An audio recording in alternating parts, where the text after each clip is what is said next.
Sa panahong ang katotohanan ay tinuturing na kasalanan. At ang kalayaan ay isang pangarap lamang. Kung ako man ay mawala, naway magpatuloy ang laban. Bago siya naging bayani, siya muna ay naging isang anak. Ina, bakit po sila inaapi? Dahil takot sila lumaban, anak. Habang ang iba ay naglalaro, siya ay naghahanap ng karunungan sa mga libro. Sa bawat aklat na kanyang binubuksan, isang pangarap para sa bayan ang unti-unting sinisilaw. Sa isang tinta at papel, isinilang ang revolusyon.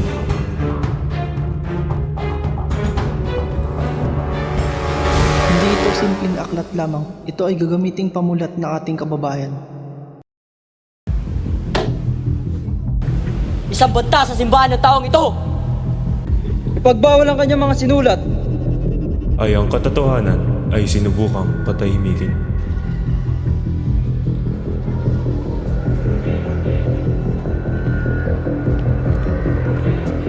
Pepe, mapanganib ang pagbabalik mo.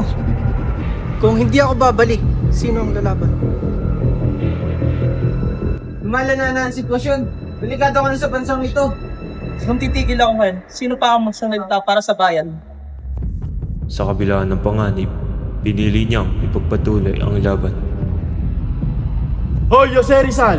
Ikaw ay inaaresto! Tinangka nilang patahimikin ang isang tinig. Kailangan mo ba itong harating mag-isa? Hindi ako nag-iisa.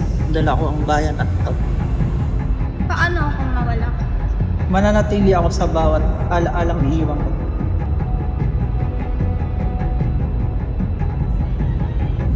Kung ako man ay mawala, naway magpatuloy ang laban.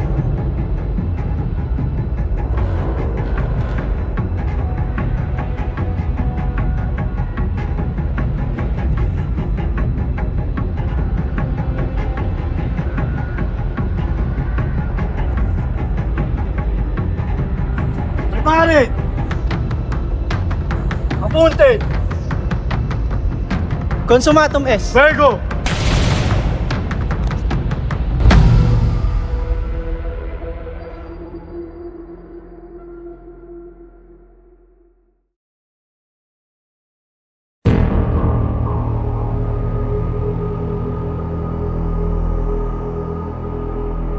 Sa kanyang aklat na isinulat, ang bayan ay namulat.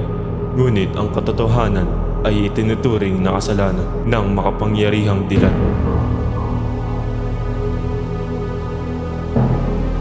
Kanyang mga aklat ay lasod sa lipunan. Sinisira niya ang kapangyarihan ng simbahan. Sa bawat pahina na lihim na binubuklat, ang katotohanan ay unti-unti ring kumakalat.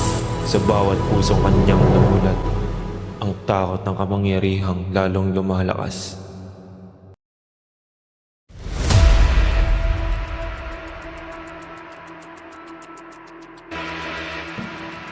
Bantayan niyo siya. Sundan ang bawat galaw niya.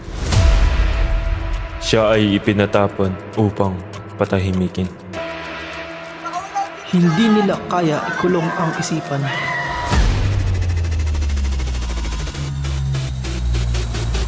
Tinawag siyang traidor, pinagbintang ang kaaway, hinatulan ng kamatayan.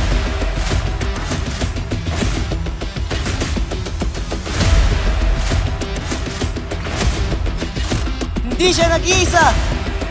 Ang kanyang salita ang nagbulag sa atin. Ang kaisipan ay hindi kailanman mamamatay. Sa kanyang kamatay, nagsimula ang laban.